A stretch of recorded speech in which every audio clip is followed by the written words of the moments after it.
bertembung di kain kafan tersebut. Kita wangikan kain kafan tersebut. Orang kita sekarang ni dia banyak guna, macam ada satu serbuk, saya tak ingat serbuk tu nama orang. Dan juga di kampung-kampung dia hirih, dia rincit daun pandan. Nak rincit daun pandan sepuhai pula. Biasanya orang perempuan buat lah. Padahal saya kalau susah sangat nak rincit daun pandan semua ni, cari minyak wangi yang senang. Spray minyak wangi. Yang penting kita nak kain kafan tersebut wangi. Itu saja. Kafan tersebut wangi. Ya. Jenis kain apa yang boleh buat? Orang lelaki ni sutra tak boleh lah. Yang putih tu. Perempuan boleh sutra. Sutra bagi perempuan ada sebagian fuqaha membenarkan bagi perempuan. Namun bagi lelaki tidak. Namun bagi perempuan pun sutra termasuk di antara kain yang mahal. Tidakkah itu juga dimasukkan dalam kategori idha'atul mal, buang duit? Jadi sepatutnya kita guna kain yang simple saja. Okey, ini saya sebut bagi jenazah lelaki. Bagi jenazah wanita, terdapat satu riwayat yang diriwayatkan daripada Laila, menyatakan bahawasanya wanita ini dikafankan dengan lima helai kain. Namun riwayat ini dari segi sanadnya dhaif, dan ramai di kalangan para ulama hadis termasuk di kalangan mutaqaddimin dan juga mutaakhirin mendhaifkan sanad hadis tersebut. Namun mereka tetap beramal dengan hadis tersebut dari sudut amalan, kerana mereka menganggap bahawasanya ini majoriti para ulama termasuk Imam Ahmad, Abu Hanifah, Imam Syafi'i dan juga Imam Malik. Kesemuanya jumhur para ulama berpandangan bahawa wanita ini 5 helai kain. Al-Imam Syafi'i dalam kitabnya Al-Um, dia mencadangkan supaya wanita ini dikafankan dengan kain bahagian bawah, kamis, baju dan juga kain telekung. Itu yang pertama. Kemudian 2 helai kain. Jadi Imam Syafi'i mungkin pada pandangan dia, tudung tu dikira satu, baju tu dikira 2, kain dikira 3, kemudian 2 helai lagi kain. Semua sekali jadi macam 5. Walaupun mungkin kita boleh kata baju satu set tu sudah dikira 1, kemudian 2, kemudian yang 3. Okey. Al-Imam Ibnul Munzir menakalkan bahawasanya dia telah berjumpa dengan ramai di kalangan para ulama, dan kesemuanya mereka sepakat menyatakan bahawasanya wanita ini hendaklah dikafankan dengan 5 helai kain, disebabkan sewaktu hayat pun mereka disuruh untuk ditutup lebih daripada lelaki, maka sepatutnya waktu mati pun ditutup lebih. Yang penting jangan sampai kepada kita membazir, israf dan sebagainya. Jadi bila dah selesai kita tutup jenazah tersebut, kita ikat dan sebagainya, tidak perlu amalan-amalan yang tambahan seperti mana yang disebutkan oleh Al-Fadhil Ustaz Tubai sebentar tadi, ditulis dengan minyak wangi ke, tulisan Allah dan sebagainya.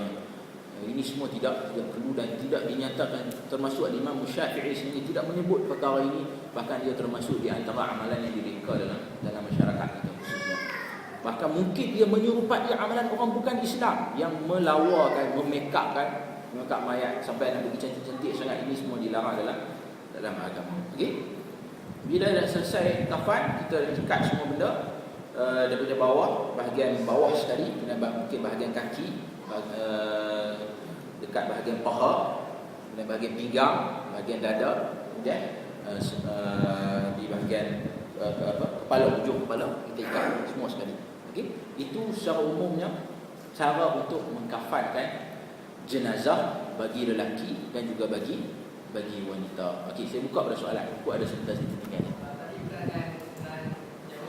Ya.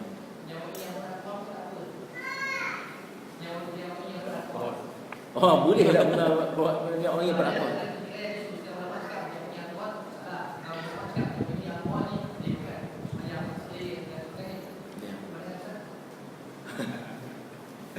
Wallahu a'lam. Ini kembali kepada khilaf di kalangan para ulama dalam masalah apa itu hukum alkohol itu sendiri. Alkohol ini digunakan dalam minyak wangi sebagai pelarut. Dan sifat alkohol dia meruap. So bila kita spray minyak wangi, alkohol akan meruap, yang tinggal adalah bahan wangian sahaja. Jadi kalau kita iktibar bahawasanya alkohol itu najis sekalipun, dia sebenarnya dah tak ada kerana dia meruak.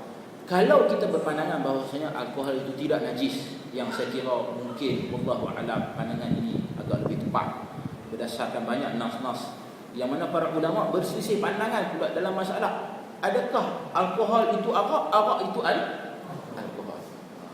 Adakah dua benda ini benda yang sama? Ini dibahaskan oleh para ulama secara terperinci. Jadi disebabkan itulah kalau kita lihat di zaman Nabi sallallahu alaihi wasallam bila turunnya ayat pengharaman arak, Nabi sallallahu alaihi wasallam suruh simbahkan baldi-baldi yang tungtung yang menyimpan arak tersebut di jalanan. Kalau benda itu najis, tak mungkin Nabi sallallahu alaihi wasallam suruh simbah najis ini di jalan-jalan kerana dia adalah najis. Sebabkan itulah ini yang dapat hujah yang menunjukkan bahawasanya dia tidak najis. Dan alkohol ni sebenarnya tuan-tuan, dia adalah satu bahan kimia yang ada dalam sama ada makanan, minuman dan sebagainya. Dalam tapai ada alkohol. Dia saya bila bahas gambar ni, budak student-student saya ada di kalangan farmasi. Saya kata ambil pergi beli tapai, masuk dalam lab pergi test tengok ada berapa persen alkohol dalam tapai. Dia akan ada juga persentage alkohol dalam makanan tersebut, tapai tersebut. Tapi persentage sangat sedikit. Itu pun kita makan. Kita dalam masalah makan kira boleh ya. Bila cerita bab ukur alkohol, mula menggelabah. Macam mana ni tapai ada alkohol? Halal ke haram ni makan? Pula dah. Sama macam masalah binatang dua alam. Saya suka kacau budak ni apa supaya berfikir. Sebenarnya makanan dua alam boleh makan. Itu tak boleh. Tak boleh makan. Ketam nipah tak boleh makan. Ketam nipah yang speed besar tu kan. Tak boleh makan. Saya tengok, kenapa tak boleh makan? Dua alam. Okey. Saya kata dekat Ipoh ada satu kedai seafood sedut tu kan. Seafood sedut ni kalau makan la ilaha illallah boleh meninggal tu. Sedap lah. Masak lemak sili api seafood tu. Dia bila dia sedut tu dengan penuh perasaan. Dia sedut tu. Saya tanya makan tak seafood ni? Makan. Sedap lah. Sedap Ustaz. Itu saya tanya seafood ni kalau kita pergi di market, tidakkah dia berjalan, keluar dan sebagainya? Habis ni hidup ni macam mana? Itu saya kata, saya ada kawan lama ayah saya lah duduk di Madinah. Orang Kedah, dia teringin nak makan. Kami kirim satu buni ni, seafood tu, hantar di Madinah. Sampai di airport Jeddah, hilang. Panggil apa seafood tu? Seafood tu lah kan, seafood tu lah, saya panggil seafood. Hilang bunyi tu. Selepas 3 hari pihak airport telefon, jumpa balik. Bawa balik bunyi tu, tuang dalam talam. Kawan kita ni tengok, mai jauh ni, kok lah dia tak busuk ke, dia hidup balik ke macam mana kan. Tinggal lah malam tu dalam talam. Keesokan harinya, bangkit-bangkit tidur, tak ada dalam talam. Ada dalam bilik ayam, ada celah almari, ada kat ruang tamu. Semuanya hidup. Selepas berapa hari dah. Jadi saya kata tidakkah seafood ini dua alam? Habis tu siapa kita makan? Sebab sedap kot saya kata. Kalau Allah dah sedap, susah kita macam ni. Jadi benda-benda macam ni perlu kepada kajian dan pembacaan yang lebih luas. Wallahu a'lam. Sejawab panjang lah. Okey, itu ada soalan lain? Tadi sebelum kita kapan di kedai ataupun di malai, perlukah kita menutup badan tu dengan kapas seluruhnya dan buku kapur apa yang lima kan. Kedua, di tangan tu perlu dikiamkan lagi. Yang pertama, adakah perlu kita letakkan kapas secara keseluruhan? Wallahu alam, ini saya rasa bergantung kepada pengalaman seseorang kerana kita tidak ada nas yang jelas dalam masalah ini. Penggunaan kapas tujuannya untuk menyerap apa-apa cecair yang mungkin keluar daripada jenazah tersebut. Sebab itu disarankan supaya diletakkan kapas. Saya rasa perkara ini tidak menjadi masalah di atas maslahah yang kita nak mengelakkan cecair-cecair ini mungkin keluar mencemarkan kafan tersebut. Tak jadi masalah. Begitulah juga nak letak kapur barus, tujuannya untuk mewangikan, kerana kapur barus ini tujuannya untuk bau. Pun tak menjadi masalah nak letak nak ricik daun pandan tadi lah pun tak ada masalah. Tapi saya lebih suka benda yang simple dan mudah kan. Kerana orang kita ni bila dah mengaji sebut daun idara, sebut kafur dan sebagainya, benda ni memang disarankan. Tapi kalau hari tu mungkin kena hari Deepavali kan, biasanya kedai-kedai jual kan, kedai-kedai India biasanya jual benda macam ni, tutup. Kita nak pergi cari mana, mesti juga baru-baru, takkan sampai daripada Shah Alam nak pergi langgar, pergi Rawang, nak pergi langgar di mana-mana nak pergi cari benda ni, tak perlu. Gunalah sabun ke, gunalah bahan wangian-wangian apa saja yang ada, tanpa perlu menyusahkan diri kita sendiri. Kemudian yang kedua, masalah adakah mayat tersebut sewaktu dikafankan, diqiyamkan. Wallahu alam, saya cuba mencari apa dalil ataupun nas dalam masalah ini, dan juga apa adakah ia disebut oleh Imam Syafi'i dalam kitabnya Ternyata saya tak jumpa. Termasuk dalam kitab fiqh dalam mazhab Hanbali pun tak jumpa. Jadi saya rasa wallahu a'lam, kita kekalkan tangan dia seperti mana biasa. Straight, itulah, lurus seperti mana biasa. Kalau qiyam tersebut atas sebab apa? Saya tak pasti.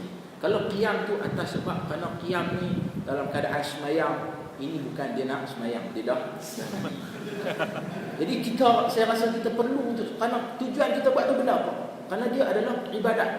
Menguruskan jenazah ini termasuk di antara ibadat. Maka perlu ada dalil. Kurang-kurangnya ijtihad daripada imam-imam mazhab. Bila tak ada dalam masalah ni, kita rasa kembali kepada asal tangannya diletak seperti mana biasa. Wallahu a'lam. Tak perlu diwudukan ni mayat tu. Ya? Tak perlu diwudukan mayat tu lah. Diwudukan, tak, masa mandi tu kita basuh anggota wuduk dia. Kita basuh anggota wuduk. Al-Imam Syafi'i ada menyebut dalam kitabnya mayat tersebut diwudukkan. Tetapi kalau tengok dalam zahir hadis nas disebut bahawasanya dibasuh di bahagian kanan dan juga mawadhi'ul wudu, tempat-tempat wudu, yang ini anggota-anggota wudu. Setiap kali, 3 kali. Bukan setiap kali, kali yang pertama saja. Bukan setiap kali. Kali yang pertama saja. Allah. Ya.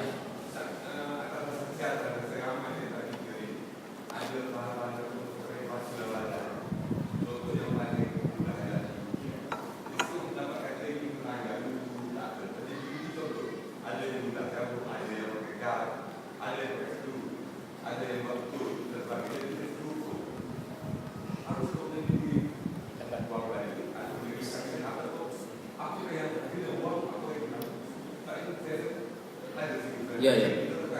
Bagus. Soalan yang bagus. Ahsan. Okey, seorang jenazah mati, dia ada pakai gigi palsu. Syekh Ibn Utsaimin dalam Asyarh Al-Mumti' dia sebut benda ni. Dia kata kalau sekiranya mayat tersebut ada gigi palsu misalnya, kalau gigi palsu tu jenis lekat je tu saja, jenis gam, ponytail ke apa tu je nama tu kan. Tu kan. Maka benda tu kita buang. Kalau sebenarnya boleh tanggal, macam mudah tanggal. Tapi kalau jenis tanam nak kena korek lah. Tak. Yang dia skru ke nak kena buang, tak payah. Ataupun yang ketiga, kata Syekh Ibn Utsaimin, kemungkinan gigi itu daripada emas. Anak-anak tengok, ini faraid boleh.